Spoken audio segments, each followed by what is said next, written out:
So, imagine you're playing your favorite game or doing some work on some application and it instantly freezes and you can't do anything. You can click, you can force quit, it does not work. So in this video I'll be showing you how to force quit apps when it happens.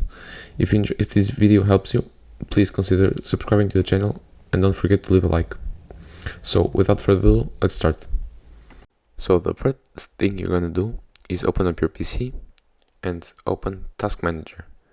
You can do this by clicking with your right mouse click on the Windows logo on the bottom of the screen and selecting Task Manager.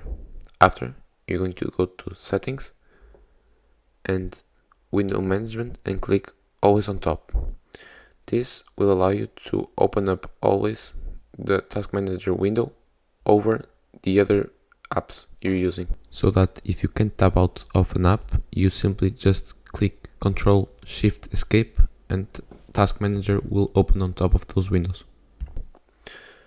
And now, for example, if I have an app that's not working, for example Outlook, I can just click, and now every time the screen freezes on you, just click Ctrl Shift Escape and this window will pop up and you can select force close and the window should close. So guys, thank you for watching, and if you have any questions, leave them in the comments below and I'll answer as soon as possible.